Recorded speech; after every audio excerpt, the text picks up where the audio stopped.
Okay, good morning, everybody.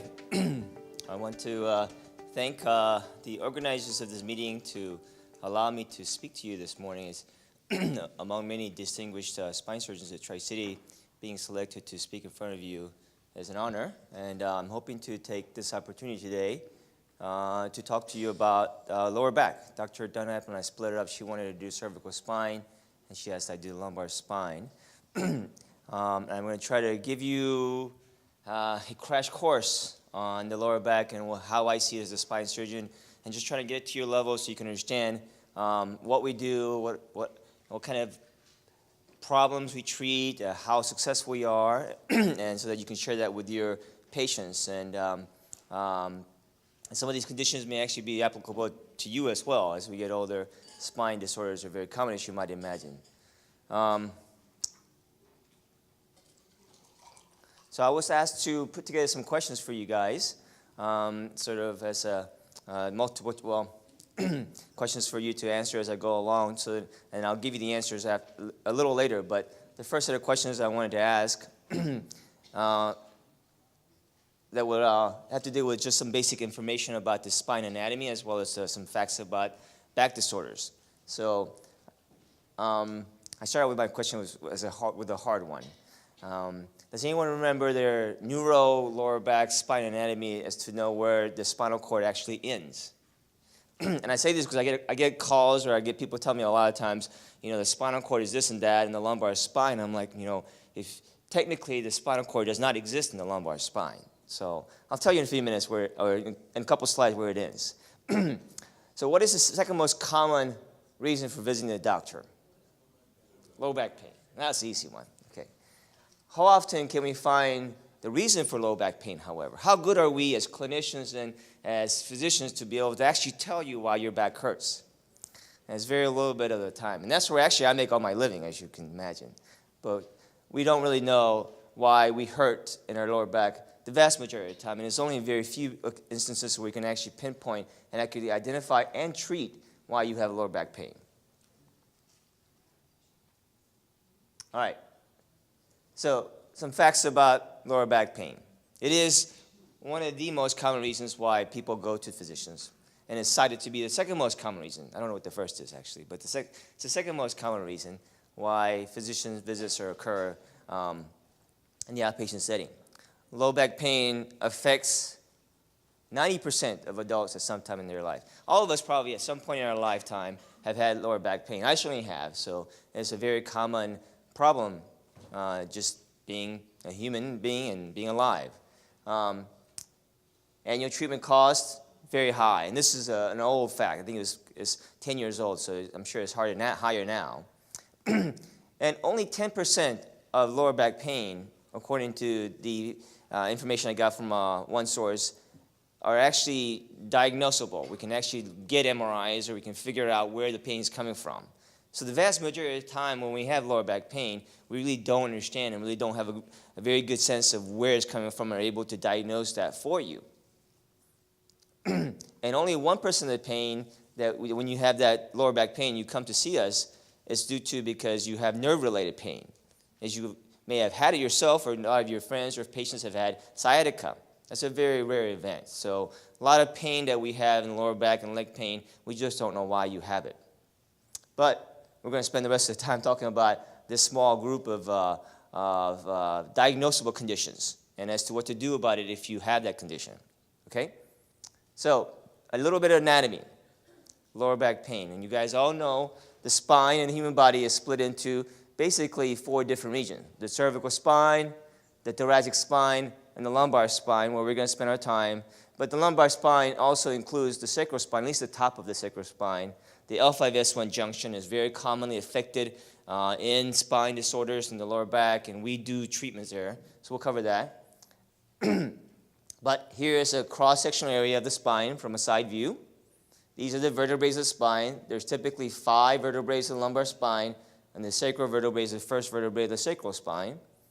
The spinal cord actually ends right here, the conus, if you remember anatomy, right? So in the adult, the spinal cord ends at about L1 and L2. So when you speak about the neural structures in the lumbar spine, you can't really say the spinal cord is affected at this you could say the cauda equina is affected, right? Because that's the nerve roots, right? Okay? But there are conditions where the spinal cord actually is tethered, and we call it tethered cord. I won't talk about too much about it today, but when you're born, your spinal cord starts down here at L3-4. And as you grow and as you extend, it goes up. But for some reason, some adults or some people get their cord not to follow their growth pattern, and it gets stuck, and it's called tethered cord syndrome. So if you ever hear someone has a low-lying conus and is down at L3-4, they may or may not have a tethered cord syndrome, but it's either a normal variant or it actually may be the reason why they have back pain. Okay? But anyway, the spinal cord does not exist in the majority of the lumbar spine and typically ends at L1-2. So that's the answer to the first question, right? And then this is a sort of cross-sectional view of the vertebral level in the lumbar spine. You've got the transverse process outside. Laterally, you have the lamina and the spinous process in the back, right, where you push on the midline in the back and you feel the spinous process. You have the disc in between the vertebrae. The disc is made up of very tough outer covering called the annulus fibrosus and a very soft crab-like material inner covering called the nucleus propulsus. So remember these things because we're going to spend a little bit of time talking about one of the most common problems with the lumbar spine, herniated discs, all right? And then you have, obviously, the canal, where the neural structures, the nerves exist with all the epidural fat and so on. Okay? Just a simple review of the lumbar anatomy. All right, answers. The spinal cord ends at L1 or 2. Low back pain is a common reason for visitation to the physician, and very few of the times we actually have a reason for your low back pain and can diagnose you with that condition. Now, when you talk about lower back pain, however, I need to separate it into two different categories because the lower back pain in the young come to us in a different way than it comes to us in the elderly. As we get older, everything about us changes, as you know. Our whole body gets older, and so does the spine. The spine goes through degeneration that makes certain disease processes very common in the elderly, but not very common in the young, and vice versa. All right? So let me ask you some questions. What is the name of the part of the disc that herniates out in an injured disc? What is that portion called that I just went over with you? Nucleus propulsus, because it's a soft material that squirts out. And we'll cover that a little bit. What are the two most common disc spaces to herniate? Where do you think most of the lumbar disc herniations occur? These are too easy. You guys are way too smart for me. That's right, 4, 5, and 5, 1. You do see them at 3, 4, and even higher, but the vast majority of 80% of lumbar disc herniations occur at 4, 5, and 5, 1. It's just the bottom of the spine. That's where most of this stress takes place. What is lumbar disc disease? This one's a little harder. Okay? You don't need to answer it because we'll go over it. But there is a condition called dark degenerative disc disease, and that is a very debatable condition, but we think it's a very common condition and can explain back pain a lot of the times, all right? I'm going to show you some films. But lower back pain in the young. So let's cover the young first. In young, I mean patients in their 30s and 40s. Lumbar degenerative disc disease occurs just because we get older. A lot of wear and tear, right? And especially harder in athletes, especially harder in people that do heavy labor. And you develop degenerative changes in the disc space. And we call it dark degenerative disc disease because you can actually see the darkness develop in the disc space on the MRIs of the lumbar spine. This is very common. It doesn't mean you have to hurt, but it can be a source of pain, but it's very common and you see it a lot as we get older. Then the lumbar disc starts to bulge because the tough annulus fibrosus on the outside of the disc space starts to weaken, like every part of our body as we get older.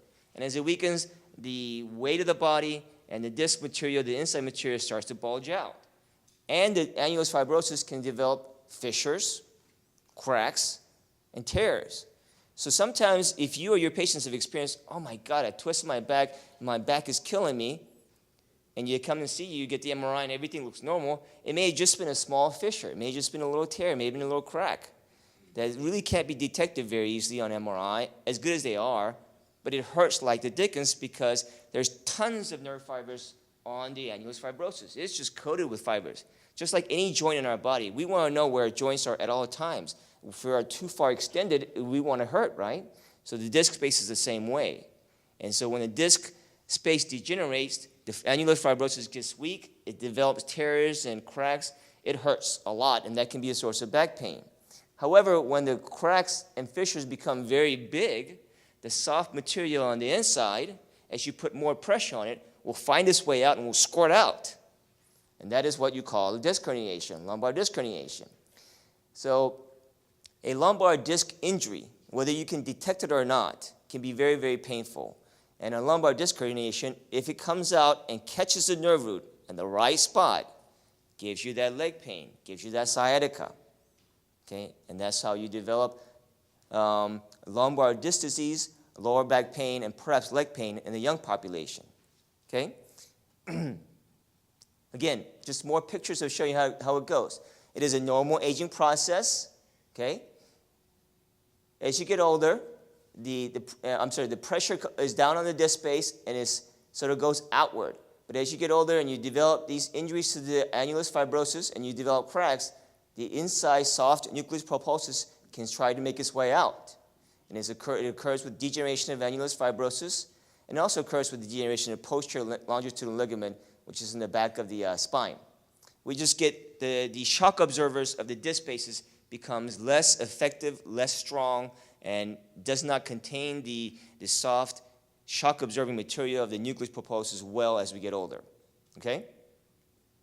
So here's a picture of an MRI. Sagittal view. Skin of the back, belly, vertebrae, disc space. The disc space tends to be white because the white, the cerebrospinal fluid in the canal, is water. So if you have white disc space, it's very well hydrated and is well maintained. So we think that this is typically what a healthy, hydrated disc space should look like. But as you get older, you lose the hydration, you develop stress, degeneration of the disc space, and you develop a dark disc space. That's what we call dark disc disease. Again, it doesn't mean you have to have back pain, but it can develop into such. And as it gets worse, you lose hydration, it'll collapse. And it'll get flatter. And eventually you'll autofuse.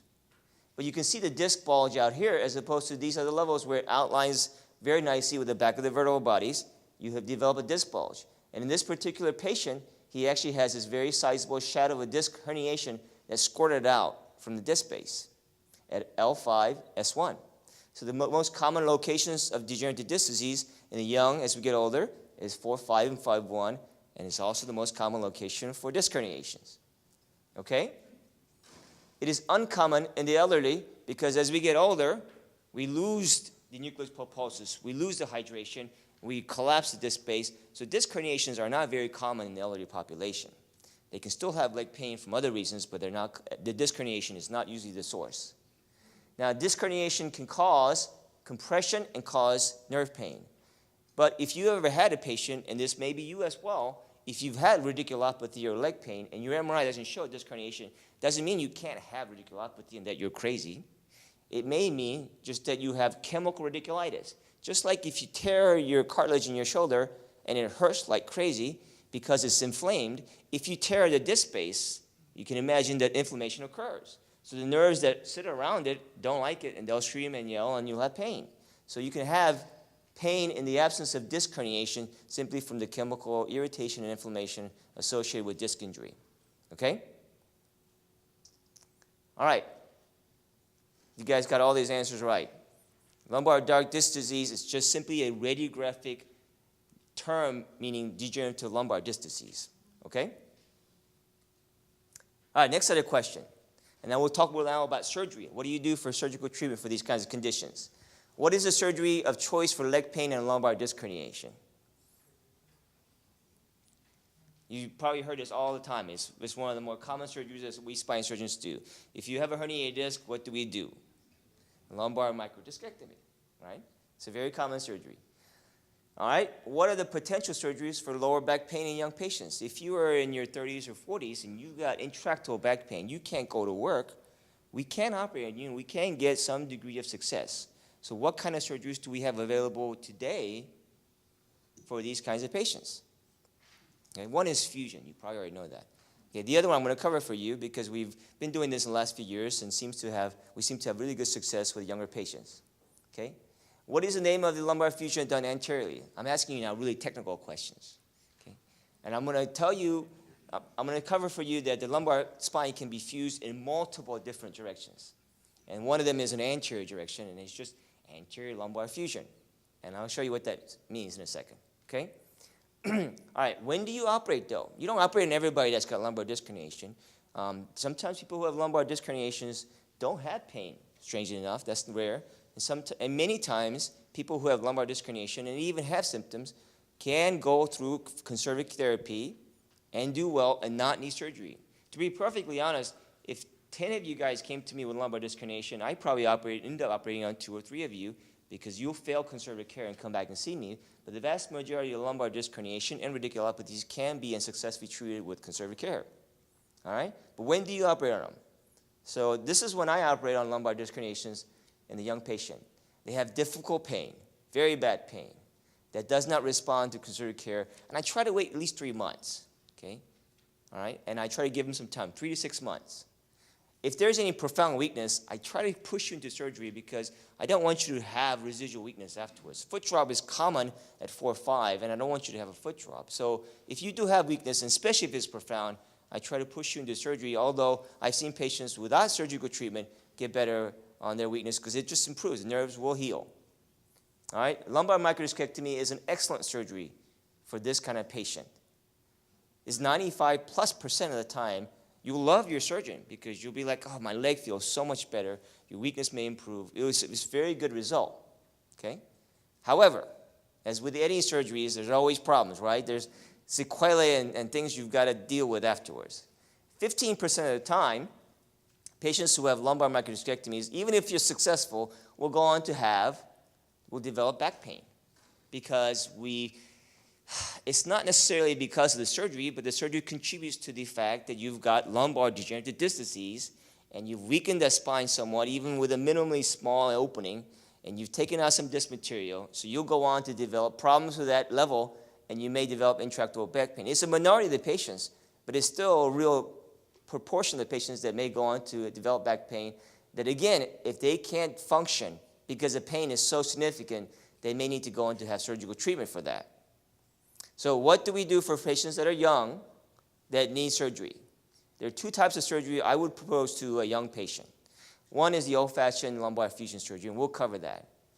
And the other that we are able to do now, because in the past 10 years, maybe even 15 years, we've started doing disc replacement.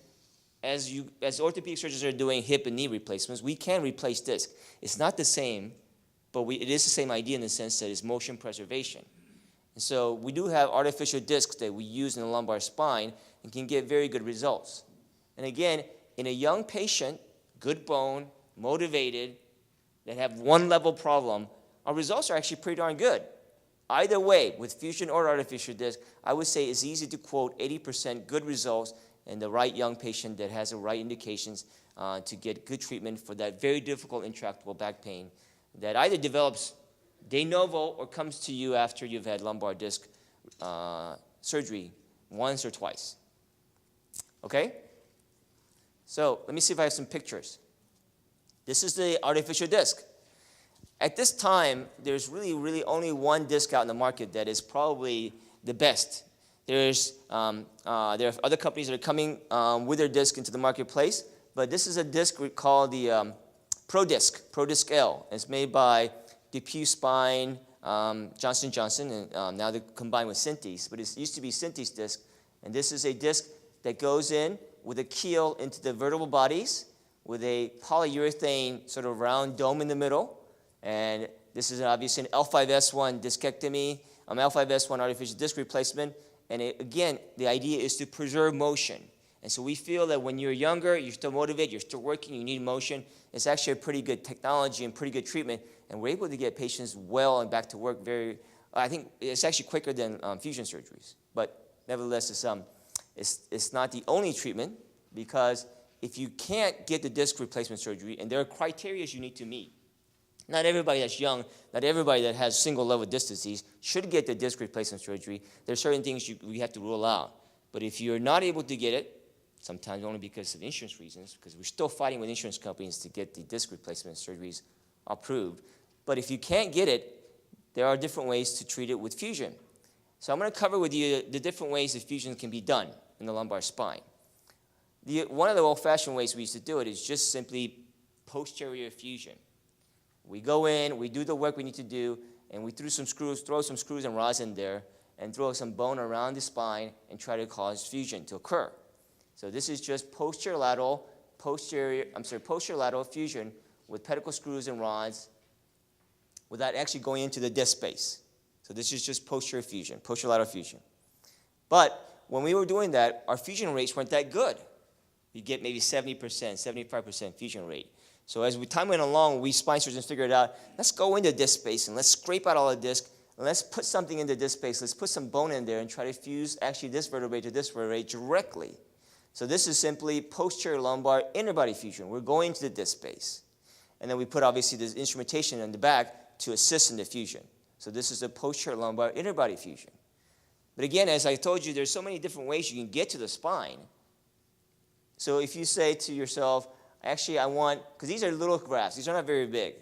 I want a really big graft. I want access to the entire disc space, and I want to take everything out. Then you can do an anterior fusion. And you can go through the belly. And you can expose the L5S1 disc space or 4-5, and you can scrape all the disc out, put in your graft from the front, put in screws in a plate, and this is what we call an anterior lumbar interbody fusion. So if you guys ever hear of spine surgeons and the patients coming to your care that have had PLIF or A-lift or T-lift, that's what we're talking about, just different ways of approaching the spine. Okay? If you are young, you have one level of disc disease, and you're a good motivated patient and have all the right criteria in place, any of these surgical procedures will get you better, and you will have a different life. Your quality of life will improve. 80% success rate in the right select patient. Patient selection, as you know, is always, always key. And that right patient, they will do very well, and it will improve your pain overall and your quality of life. All right. So lumbar microdiscectomy, common surgery for disc herniation. Artificial disc replacement and fusion are two potential surgeries for the young patient. And then anterior lumbar interbody fusion is just an anterior procedure for spine fusion. All right, next set of question. So I asked this, and I don't expect you to know this answer. Spine surgery is controversial, as you may imagine, and you get a room full of spine surgeons. You have 3 spine surgeons, and you'll get 4 different opinions as to what to do about that particular problem. But there is one condition that we all seem to agree, and the literature keeps bearing out over and over again, that is a good surgery or a good patient to have fusion. And I'm going to cover that for you in a second. All right? And what is the bone that's defective in this particular condition? Again, these are very hard questions. I don't expect you to know the answer to. But I want to show you why this condition is a problem. It's actually fairly common, and why this is the one condition that seems to be across the board agreed by all specialties and spine surgeons to be an indication for spine fusion. Okay, before I get there though, let me cover a little bit about lumbar fusion surgery and how successful they are. We have our failures, as all surgical procedures do, and lumbar spine fusion has had its bad reputation and bad name because we don't always get good success. But I will tell you, lumbar spine fusion is different depending on how many levels you have to work on. If you have a need for fusion just at one level, I love these patients. I love these cases because I invariably get good results. Okay? However, if you need it at 2 levels, it's 70%. That's 10% drop in success rate. If you have 3 levels, it's 60% drop. 60%. Another 10% drop. At 3 levels or more, it's a coin toss whether we'll get good results or not. 3 levels are very hard to do and very hard to get good results. Okay, and it's like anything else. I guess it's like in the heart condition. If you need 3 bypass surgeries, probably the success rate is lower. Whatever it may be, the more I have to do in your spine, the more less likely I'll succeed with you. Okay, but again, one particular pathology, it seems to be typically 1 level, and it seems to have excellent results with spine surgery or spine fusion surgery. Okay, it is called slip vertebrae. So you may have heard this. You may have had your patients come to you and say, I have slip vertebrae. Okay? So there's 2 different types of slip vertebrae that are very common in the general population. In the young and in the old. And the young is called isthmic lumbar spondylolisthesis, or just slip vertebrae, right? And it's due to this particular piece of bone in the spine. It's a pars defect. Most commonly in the lumbar spine at L5S1. So if you look at this model of the lumbar spine, 5, sacral 1, disc space. So let's look at 4. There's articulation of 4 and 3 by the superior facet, articulation of 4 and 5 by the inferior facet, and the superior and inferior facets are connected by this bone here called the pars interarticularis, the pars. But if you have that cracked, and it can be congenital, or you can develop it by trauma, a lot of gymnasts get this actually, then you don't have connection between the superior complex and inferior facet complex, and the vertebrae can slip forward. So it's called a slip vertebrae, spondylolisthesis, and it's seen in young patients more commonly than older. And this can lead to quite a bit of back pain, as well as nerve root pain as a nerve here that comes out, it gets squashed. Okay? In the older patient population, you don't necessarily have pars defect, although you can, but the joints themselves just get laxed, and they get weaker. It just doesn't support the spine as well, and you'll have the vertebrae slip forward, just like in the other case, without the pars defect. It's found in older patients that are greater than 65, most commonly at 4-5, and it's very common in the female population. So some of you guys in this room may have this condition. May not be symptomatic, but it can be symptomatic. And it appears that when you take these patients that have this condition, you scrape out the disc, you put in a body, put in screws, have them come back a little bit. It doesn't have to be complete correction, and you perform fusion. If this is the source of your back pain and your leg pain, we tend to get very, very good results. So this is one condition that it appears to be agreed upon by all spine surgeons to be the condition that should be operated on with a fusion procedure. Okay, the one condition that considered by all is a slip vertebrae to be good for fusion. And pars is the bone that is defective in isthmic spondylolisthesis. Okay? Difficult questions. Next set of questions. Name the most common causes of back pain in the elderly. So now let's move from the young to the elderly and spend some time talking about the many different conditions, and it seems to be much more numerous conditions that we find in the elderly. As we get older, we get sicker, and we have a lot more things that can bother our lower back. All right, so we'll talk about that. Which one of them are surgical disease, and which one of them are medical problems? They don't all have to be operated on, but some of them are definitely surgical problems, and some of them are definitely medical problems. Okay, so I'll cover them for you. So back pain in the elderly. I've already covered one of them. That's fairly common. It's degenerative lumbar spondylolisthesis, slippage of the lumbar vertebrae due to just a degeneration in the lumbar spine facet joints. And it can be treated very well with fusion. These patients do very well, if indeed that is a source of their back pain and leg pain. Okay? The next condition, lumbar spinal stenosis. You guys have heard this. It's very frequently used, right? Patient has lumbar spinal stenosis. As we get older, just like any other part of our body is constantly, the bones of the spine are constantly breaking down, trying to repair itself. We just don't do a very good job, and we form osteophytes or bone spurs.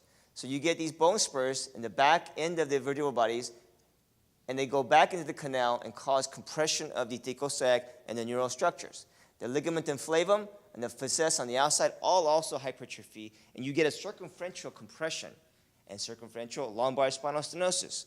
And patients come to you with claudication, neurogenic claudication. Vascular claudication is associated with pain in the legs with exercise, right? Neurogenic claudication is pain in the legs associated with everything. You can be standing for a long period of time without moving a muscle and still hurt a whole lot because you just are compressing the nerves, especially if you're standing erect and you narrow the canal and you're compressing the nerves, and you'll have very bad leg symptoms, pain, numbness, heaviness. Neurogenic claudication is a surgical problem. Okay? And a very simple surgery, lumbar laminectomies. Okay? We have to go in and unroof the canal. All right? Patients do fabulous. They do really, really well. It's very common to see a little old lady walk into my office. I can't walk. I got neurogenic claudication. You do a lumbar laminectomy, and you just completely change their life. So lumbar laminectomies, yes? Are you doing a fusion as well? So that's a very good question. It depends on how much work you need to do. So a lot of neurogenic or lumbar spinal stenosis due to degenerative spine requires so much bony removal. Sometimes, if it's multi-level, I will put screws in there just to give them support. But there's a lot of spine surgeons that won't do that. And if you can do it without disrupting the facets very much, it can be an hour or two procedure with lumbar laminectomy and get very good results. So I'm almost like religious about this in the sense that there are a lot of elderly patients out there that do not want spine surgery because they are deathly afraid of it. They don't want the fusion. You don't have to have fusion, but they suffer tremendously from neurogenic claudication when if you can do a lumbar laminectomy at 2 or 3 levels, you can get excellent results. So this, to me, is truly a surgical problem. Just a simple decompression can give you very, very good relief of your neurogenic claudication. All right. So what's another common condition we find in the elderly population? Degenerative lumbar scoliosis. It is not nearly as common as spinal stenosis, although they can exist at the same time. But there are certain patients, as we get older, we degenerate and we develop scoliosis. And that in itself can be a source of back pain. And we call it imbalance, sagittal imbalance. If you're scoliotic and you're turned and you're curved and you're not standing straight, you can actually have, as you can imagine, a lot of back pain. And you have to change the position of your hips, change the position of a lot of your lower extremity. Your knees have to be bent, whatever it may be, to get you back in alignment so you can walk straight and function well. Those kinds of conditions will respond very nicely to multi-level, almost thoracolumbar sacral instrumented fusion. It's a huge procedure. So you have to have the right diagnosis, you have to have the right symptoms, and then you have to be willing to undergo a very, very big procedure, okay, to get good results. But in the right patients, if the surgery is done well, then it also can be a very good procedure in the case of degenerative scoliosis that is very symptomatic. But this is not as common as lumbar spinal stenosis. All right, lumbar spine infection. Okay? Lumbar spine infection is a medical problem. If you come to me or